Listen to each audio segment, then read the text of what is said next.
নমস্কার, এই সময় লাইভে আপনাদের স্বাগত। আমি শিলাদিত্য, আর আমাদের সঙ্গে এই মুহূর্তে রয়েছেন আইএসএফ বিধায়ক নওশাদ সিদ্দিকী। নওশাদ, স্বাগত। নওশাদ, আইএসএফ ভাঙড়কে কেন্দ্র করে আন্দোলন সংগঠিত করেছে, রাজ্যের বিভিন্ন প্রান্তে তোমার দাবি হবে মাটিতে মিশে যাচ্ছে আইএসএফ। সেটা তৃণমূল কংগ্রেস উত্তর দেবে। প্রতিনিয়ত আইএসএফ এর কর্মীদের উপর অত্যাচার হচ্ছে, মারধর হচ্ছে, এত আক্রমণ করেছে, মানে এটাকে বোঝা যাচ্ছে শক্তি যখন বাড়ে তখনই আক্রমণ হয় বিরোধীদের উপরে। অর্থাৎ বিরোধী শক্তি যেখানে মাথা চড়া দিচ্ছে সেখানে শাসকদের আক্রমণ হয়। আমার প্রশ্ন ছিল, আইএসএফ কি মাটিতে মিশে যাচ্ছে? উত্তর কি? আইএসএফ তার গতিতে এগিয়ে যাচ্ছে, শাসক ভয় পাচ্ছে। যদি কোনো কারণে মাটিতে মিশে যায়, নওশাদ কি রাজনীতি ছেড়ে দেবে? দেখুন, মাটিতে মিশবে কেন? প্রথম কথা, মাটির মানুষের জন্যই রাজনীতিতে করতে এসেছি, মিশবার কোনো প্রশ্নে আসছে না। স্বয়ং অভিষেক বন্দ্যোপাধ্যায় বলেছেন ভাঙড়ে সিট দরকার, অবশ্যই করে চাই। কি করে লড়াই করবে নওশাদ? আমি তো চাই মমতা ব্যানার্জি দাঁড়াক ভাঙড়ে, প্রয়োজনে। কোনো অসুবিধা কি আছে? মানুষ ভোট দিলে জিতবো, না ভোট দিলে হেরে যাবো, এর বাইরে কোনো কথা আছে? মানুষ ভোট দেওয়ার জন্য উদ্গ্রীব। 2021 সালে বিজেপি চলে আসবে এই ভয় দেখিয়ে কিছু ভোট কমেছিল। এই 5 বছরে মানুষ বুঝতে পেরে গিয়েছে ভাঙড়ের এক বিধায়ক রাজ্যের বিধায়ক হয়ে উঠেছে, 1 নম্বর। দ্বিতীয়ত, যে বিজেপি আর তৃণমূল যে আলাদা নয়, এটা দিনের আলোর মতো পরিষ্কার হয়ে গিয়েছে। গতবারে যে 83,000 ভোট পেয়েছিল সেটা আর পাবে না। নওশাদ সিদ্দিকী লড়াই করতে পারবে তৃণমূল কংগ্রেসের বিরুদ্ধে 2026 বিধানসভা নির্বাচনে? 5 বছর তো লড়াই করে যাচ্ছি, অসুবিধা হচ্ছে কোথায়? প্রায় 20টার মতো মিথ্যা মামলা দিল, আর 2-3 বার জেলের মধ্যে রাখলো, ওই পিছিয়ে তো যাচ্ছি না। শওকত মোল্লা যেখানে রয়েছে সেখানে নওশাদ সিদ্দিকী লড়াইয়ের জন্য 1 ইঞ্চি এগোতে পারবে? শওকত মোল্লা সাহেব 2023 সাল থেকে ভাঙড়ে দায়িত্ব পেয়েছে, তো 1 ইঞ্চি তো আমি পিছিয়ে আসছি না। সে তো পাগলও বলে। ওকে আমি শুধু এইটুকু বলবো, 21 সালে কি খেয়েছো ভুলে যাও, কবে মাংস ভাত খেয়েছো ভুলে যাও। এটা হলো 26 সাল। দাঁতে দাঁত রেখে চোখে চোখ রেখে লড়াই হবে। 1 ইঞ্চি জমি ভাঙড়ের মাটিতে তৃণমূল কংগ্রেস ছাড়বে না। মিথ্যা কথা আর বুলিয়া ওড়ানো, মিথ্যা কথা বলে মানুষকে বোকা বানানোর দিন শেষ। এই মেশিনটা অনেকটা বিকল হয়ে গেছে। মিথ্যা কথা বলে মানুষকে বিভ্রান্ত করা, মুসলমান সমাজের আবেগ নিয়ে ছিনিমিনি খেলা করা, মিথ্যা প্রতিশ্রুতি দিয়ে মানুষের কাছে ভোট নেওয়া, সেই দিনটা শেষ। আমি প্রশ্ন করতে চাই, কোথায় গেল মেডিকেল কলেজ? কোথায় গেল ভাঙড়ের রাস্তাঘাট? কোথায় গেল বিদ্যুৎ? কোথায় গেল ভাঙড়ের উন্নয়ন? কোথায় গেল ভাঙড়ের শান্তি? আইএসএফ তো আটকে রয়েছে শুধুমাত্র ভাঙড়কে কেন্দ্র করে, এগোতে কি পারছে? যদি আপনাদের নজরে দেখেন আটকে আছে, তো আপনাদের নজরে আটকে আছে। আমরা তো আমাদের মতো করে চলছি রাজ্যের বিভিন্ন প্রান্তে। আপনি আমাদের প্রোগ্রাম, এত বাধা বিপত্তি, না বিরিয়ানির প্যাকেট, না বাইকের তেল, না একটা রোজ, কিছুই না দিয়ে আমাদের প্রোগ্রাম দেখে নিন। আপনারা তো মাঝে মধ্যে হয়তো না দেখালেও তো আপনাদের কাছে তো এসে পৌঁছে আমাদের ডিটেলস দেখে নেবেন, ভিডিওগুলো অন্তত দেখে নেবেন, সেখানে নারী পুরুষের উপস্থিতি। হুমায়ুন কবির দেখা করতে গিয়েছিল নওশাদ সিদ্দিকীর সঙ্গে। নওশাদ সিদ্দিকী কত বড় হয়ে গেছে যে দেখা করতে পারলো না হুমায়ুন কবিরের সঙ্গে? না, হুমায়ুন কবির সাহেব যখন গিয়েছিলেন তখন আমার শুক্রবারে গিয়েছিলেন, প্রেয়ারের টাইম হয়ে গেছিল বলে আমরা বেরিয়ে গেছিলাম নামাজে।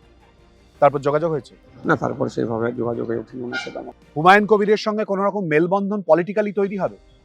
দেখুন, আমাদের অবস্থা আমরা ক্লিয়ার করেছি। হুমায়ুন কবির সাহেবের সাথে থাকবো কি থাকবো না, সিপিএম এর সাথে থাকবো কি থাকবো না, কংগ্রেসের সাথে থাকবো কি থাকবো না, আমাদের অবস্থান একদম দিনের আলোর মতো স্পষ্ট। যে বিজেপি এবং তৃণমূলের বিরুদ্ধে যে সমস্ত ফোর্সগুলো আছে, যারা মানুষের কথা ভাবে, শ্রমজীবী মানুষের কথা ভাবে, যারা পিছিয়ে বর্গের মানুষের কথা ভাবে, সেই ফোর্সগুলোকে এক করা দরকার, করার চেষ্টা করছি। এবং আপকামিং ইলেকশনে এই ফোর্সকে কাজে লাগিয়ে বিজেপি এবং তৃণমূলের বিরুদ্ধে লড়াই সংগ্রাম গণতান্ত্রিক প্রক্রিয়া সংগঠিত করার চেষ্টা করছি। কি ফোর্স, কি নীতি সংগ্রাম? মুসলিম ভোট একত্রিত করাই কি মূল উদ্দেশ্য? না, মুসলিম ভোটকে না একত্রিত করবো। আর যে দলিত ভাইগুলো মার খাচ্ছে, যে আদিবাসী ভাইগুলো মার খাচ্ছে, যে পিছিয়ে বর্গের হিন্দু ভাই মার খাচ্ছে, যে উচ্চবর্ণের হিন্দু ভাই আর্থিকভাবে স্বাবলম্বী নয়, যে বঞ্চিত হচ্ছে, তার পাশে থাকবো না আমরা? এটা হতে পারে না। আমরা বঞ্চিত মানুষগুলোকে এক করতে চাইছি। এবার বঞ্চনার শিকার শুধু মুসলমানরা হচ্ছে না, দলিত আদিবাসী হচ্ছে না। সুতরাং শুধুমাত্র মুসলমান বঞ্চিত হচ্ছে যদি কথা বলে, এটা মিথ্যা কথা হবে, অসত্য কথা হবে। বা শুধু দলিত আদিবাসী বঞ্চিত হচ্ছে কথাটাও বললে অসত্য হবে। মানুষ আজকে, আমরা যাদের বলার লোক নেই, তারাই আজকে বঞ্চিত হচ্ছে। কোনটা সত্য হবে? মুসলিম ভোট কনসলিডেট করা নওশাদ সিদ্দিকীর মূল উদ্দেশ্য? আর কি অপশন আছে বলুন? এইটাই প্রধান অপশন, এইটাই প্রধান প্রশ্ন, এটাই প্রধান। একে কেন্দ্র করেই কি আইএসএফ এর এগিয়ে চলার চেষ্টা? আমি একটা কথা বলি, 2024 নির্বাচনে আপনারা দেখেছেন আমরা যে প্রার্থী তালিকা ছিল, সেই প্রার্থী তালিকাতে এসসি সিটে আমরা প্রার্থী দিয়েছিলাম, এসটি সিটে প্রার্থী দিয়েছিলাম, জেনারেল সিটে প্রার্থী দিয়েছিলাম। এবং যে প্রার্থীর লিস্টগুলো দেখলে আপনারা বলতে পারবেন, প্রফেসর, ডক্টর, এক্স বিএ মানে ডিফেন্সে যিনি জব করেছেন এই ধরনের মানুষজনকে দিয়েছিলাম। তো আমরা কোনো দিনের জন্য কোনো এক কাউকে ক্যাপটিভ ভোট ব্যাংক হিসেবে রাখতে চাইছি না। এই ক্যাপটিভ ভোট ব্যাংক হিসেবে রাখার ফলেই আজকে বঞ্চিত হতে হচ্ছে সমাজকে। এত বড় যুক্তি, আর নওশাদ সিদ্দিকী নিজে 2024 লোকসভা নির্বাচনে ডায়মন্ড হারবার লোকসভা কেন্দ্র থেকে অভিষেক বন্দ্যোপাধ্যায়ের বিরুদ্ধে দাঁড়াবে বলে একেবারে ঘোষণা করে দিলেন, সাংবাদিকদের মুখোমুখি হলেন, তারপর তো পিছিয়ে গেল। কি করে হবে? না, পার্টির নির্দেশনার বাইরে আমরা যেতে পারি না। একটা পোস্ট, বাকি সব ল্যাম্প পোস্ট আমাদের নয়। যদি এখন তৃণমূলের 2টো পোস্ট, বাকি সব ল্যাম্প পোস্ট হয়ে গেছে, ওটা আমাদের পার্টির মধ্যে না। একটা গঠনতন্ত্র আছে। পার্টি চাইলেও আমাকে কন্টেস্ট করানোর থেকে আমাকে বেশিতে প্রোগ্রাম করানোর জন্য, তাই পার্টি চেয়েছে না কন্টেস্ট করলে হবে না, তবে কন্টেস্ট করিনি। আর তবে জানিয়ে রাখি, পার্টি আমাকে 117টি জনসভা করিয়েছে লোকসভার পিরিয়ডে, এবং র্যালি তো আছে, পদযাত্রা তো আছে, আরো ভালো।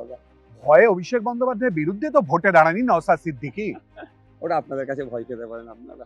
না, তাহলে তো ভোটে দাঁড়ানোই তো হলো না। 2026-এ কি করবে তাহলে নওশাদ সিদ্দিকী? পার্টি যেখানে দাঁড় করাবে সেখানে দাঁড়াবো। ভাঙড় থেকে পালিয়ে যাবে? পার্টি যেখানে দাঁড় করাবে, পার্টি যদি বলে দাঁড়াতে হবে না, দাঁড়াবো না। পার্টি যদি বলে ভাঙড়ে দাঁড়াবো, ভাঙড়ে। পার্টি যদি বলে নন্দীগ্রামে দাঁড়ান, নন্দীগ্রামে। পার্টি যদি বলে ভবানীপুরে দাঁড়ান, ভবানীপুরে। যেখানে দেবে সেখানে দাঁড়াবো। নন্দীগ্রাম, ভাঙড়, ভবানীপুর, কোন জায়গা থেকে পালানো, কোন জায়গায় যাওয়া? কোনো জায়গা থেকে পালানোর ছিল না, আমি পালাতে আসিনি। দেখুন, আমি 18 বছর কবিতা পাঠ করেছি, সুতরাং আমি জেলে বসে শহীদ গোপীনাথ সাহার জীবনী পড়েছি। আমি বাস্তব জীবনের ক্ষেত্রে প্রয়োগ করার চেষ্টা করি আশফাকুল্লাহর জীবনীকে দিয়ে, ক্ষুদিরামের জীবনীকে দিয়ে, আপনার মাস্টারদা সূর্য সেনের জীবনী দিয়ে। দেখুন, 36 বছর বয়সে জীবন উৎসর্গ করেছিল, 18 বছর বয়সে জীবন উৎসর্গ করেছিল। পিতিলতা তার 22 বছরের বয়সে জীবন উৎসর্গ করেছিল। আর বিরসা মুন্ডা 25 বছর বয়সে জীবন উৎসর্গ করেছিল দেশের জন্য। তাদের জীবনে আমি পড়েছি। পিছিয়ে যাওয়া, পালিয়ে যাওয়ার ছেলে আমি না। তুমি আর আমি আমার শরীরে যা রক্ত বইছে, আমি চতুর্থ প্রজন্ম। আমি পীর আবু বকর সিদ্দিক রহমতুল্লাহ আলাইহি স্বাধীনতা সংগ্রামী ছিল। আর একটা পরিচয় দিয়ে দিচ্ছি, রবি ঠাকুর বঙ্গভঙ্গ রদের জন্য যে আপনার বড় মসজিদের সামনে এক হজরতের হাতে রাখি পরিয়েছিল। রাখিটা আজকে ধর্মীয় উৎসবে পরিণত হয়েছে, তখন তো এটা তো একটা ভ্রাতৃত্বের বন্ধনের জন্য দিয়েছিল। সেটা ছিল আমার দাদু। আমি 4th জেনারেশন, সুতরাং আমি পালিয়ে যাওয়ার ছেলে নয়। তহা সিদ্দিকী বড় শত্রু না অভিষেক বন্দ্যোপাধ্যায় বড় শত্রু? তহা সিদ্দিকী আমার তো হয়, আমার কাকা হয়। রাজনৈতিকভাবে অভিষেক ব্যানার্জি আমার শত্রু, আমার সামাজিক শত্রু উনি নয়। একটু মাথায় রাখবেন, অভিষেক ব্যানার্জির সাথে আমার রাজনৈতিক শত্রুতা আছে, এতটুকুই।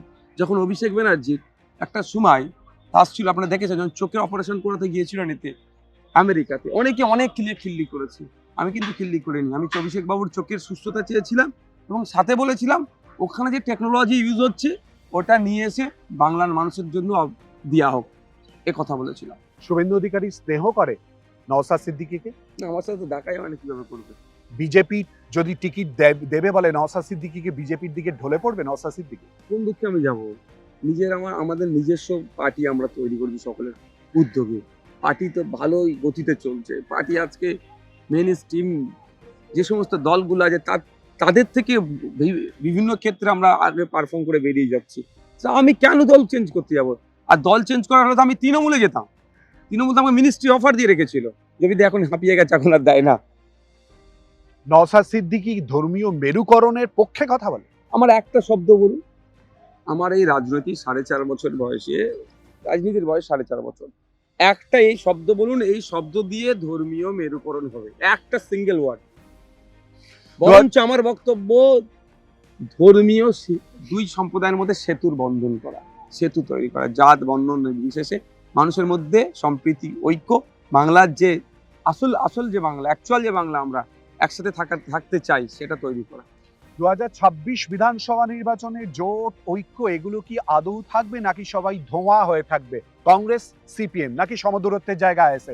না, আমরা চেষ্টা করছি তো বিজেপি এবং তৃণমূলের বিরুদ্ধে ঐক্যবদ্ধ লড়াই করার জন্য। ওই জন্য আমরা টিগো সব সরিয়ে দিয়ে বামেদের অফিসে একাধিকবার গেলাম, কংগ্রেসকে একাধিকবার চিঠি দিয়েছি। এবার দেখার বিষয় তারা কি চাইছে, ফিডব্যাক কি আসে। আইএসএফ এর তরফ থেকে কি দাবি বেশি করা হয়, যে কারণে কি ঐক্যর জায়গা তৈরি হলেও, সমঝোতার জায়গা তৈরি হলেও বাম এবং কংগ্রেসের সঙ্গে আসলে দূরত্ব তৈরি হয়ে যায়? না, আমরা অনৈতিক। 2026 বিধানসভা নির্বাচনে কটা আসনে প্রার্থী দেওয়া সম্ভবপর হবে আইএসএফ এর তরফ থেকে? ওটা তো আমি অন ক্যামেরা এভাবে বলবো না। আমাদের পার্টি যখন প্রেস রিলিজ আসবে, তখন ওটা বলতে পারবো। কি অবস্থান হবে? 2026 শুধু ভোট কাটবে?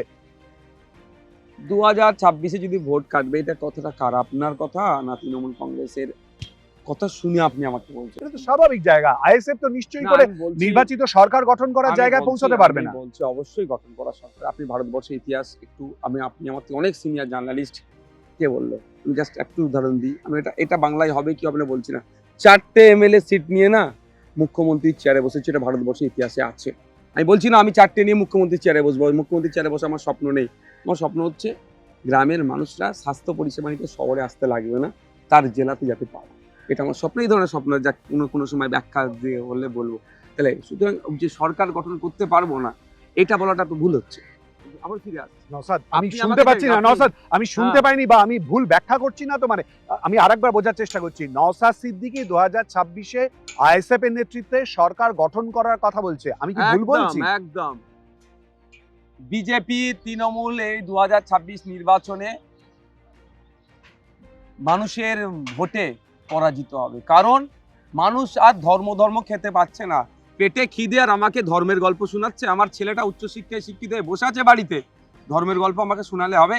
ধর্ম ধার্মিকরা করবে, তাতে কোনো অসুবিধা নাই। ধর্ম করতে গেলেও পেটে ভাত থাকা চাই। আমি নামাজে যাব, খালি পেটে যাচ্ছি, নামাজে যাব, নামাজে গিয়ে চিন্তা করছি আমার ছেলেটা উচ্চশিক্ষায় শিক্ষিত হয়ে বসে আছে, আমার নামাজের কনসেন্ট্রেটটা ঠিক থাকবে তো? ধর্মগুরুরা ধর্মের বাণী শোনাবেন, সামাজিক বাণী শোনাবেন। আমরা রাজনৈতিক নেতাকর্মী যারা আছে, আমাদের কাজ কি হবে? যে হিন্দু মুসলিম নির্বিশেষে 100 রোস্টার মেনটেন করে তাদের কাজের ব্যবস্থা করা। আপনি কিন্তু কোশ্চেনটা আমি আবার করছি, আপনি কি কোশ্চেন করলেন যে ওই ভোট ভাগের কথা। আমি বলছি এটা কি পাবলিক পারসেপশন তৃণমূলের কথা না ভাসছে বলে আপনি করছেন, না আপনি আপনার মন থেকে করছেন? তাহলে উত্তর দুরকম হবে। যদি বলেন আপনি যেটা তৃণমূলের অন্দরে আলোচনা হচ্ছে, তাহলে আমি আপনাকে মাধ্যমটা আমি ওপেন চ্যালেঞ্জ করছি, একটা এগ্রিমেন্ট হোক। মমতা ব্যানার্জি করবে তৃণমূলের প্রতিষ্ঠাতা, আব্বাস সিদ্দিকী করবেন আইএসএফ এর প্রতিষ্ঠাতা। আইএসএফ যেখানে যেখানে প্রার্থী দেবে, ভোট কেটে যদি বিজেপি আসে তার দায়ভার আইএসএফ নেবে। তৃণমূল যা শাস্তি দেবে আইএসএফ মাথা পেতে মেনে নেবে। এর তলায় আব্বাস সিদ্দিকী সই করবে। আর মমতা ব্যানার্জি মহাশয়াকে সই করতে হবে, তৃণমূল যেখানে যেখানে প্রার্থী দেবে, ভোট কেটে যদি বিজেপি আসে তার দায়ভার তৃণমূলকে নিতে হবে। আইএসএফ যা শাস্তি দেবে মমতা ব্যানার্জি মেনে নিতে হবে। অন ক্যামেরায় বলছি, আমি চ্যালেঞ্জ করছি, সইয়ের ব্যবস্থা করুন। শাস্তি বা নিদানের কথা আইএসএফ বলবে কেন? কেন এই বলবো প্রসঙ্গে যাবে কেন? কেন বলবো শাস্তি না? বা নিদানের কথা কেন বলার বলবো অধিকার না? রয়েছে নাকি নওশাদ অবশ্যই সিদ্দিকী? আছে, অবশ্যই আছে, অবশ্যই আছে। প্রাচীন যুগের সেই কথা চলে এলো তো, অবশ্যই আছে। সেই কথা চলে এলো আপনি তো। আমার চ্যালেঞ্জটাকে গ্রহণ করতে বলুন না। অবজেক্ট হচ্ছে শাস্তি আর সাবজেক্ট হচ্ছে চ্যালেঞ্জ। চ্যালেঞ্জটা গ্রহণ করতে বলুন, অবজেক্ট দেখবো। আমি বলছি তো এটাই যে আইএসএফ যদি ভোট কেটে বিজেপিকে আনতে চায়, তাহলে আইএসএফ এই চ্যালেঞ্জটা করবে না। তো ওই তৃণমূল যদি ওই চোরেদেরকে বাঁচানোর জন্য এগ্রিমেন্ট করবে কি করবে না এখন দেখার বিষয়। তবে আমি চ্যালেঞ্জ করছি, তৃণমূল এগ্রিমেন্ট করবে না আইএসএফ এর সাথে। শেষ ব্যক্তিগত প্রশ্ন, বিয়ে কবে হবে নওশাদ? অভিভাবক অনেক কথা, অনেক প্রশ্ন, অনেক কিছুর উত্তর আমরা জোগাড় করার চেষ্টা করলাম। নওশাদ সিদ্দিকী কোনো প্রশ্নে একেবারে পিছপা হবার না এবং সমস্ত প্রশ্নেরই একেবারে স্ট্রেট কাট উত্তর নওশাদ ইতিমধ্যেই দিয়েছে। এবার অপেক্ষা করতে হবে 2026 বিধানসভা নির্বাচনের জন্য আইএসএফ এর ভূমিকা কি হয়, সেদিকে নজর থাকবে। আপনাদের চোখ থাকুক এই সময় লাইভে। ভালো থাকবেন, সুস্থ থাকবেন।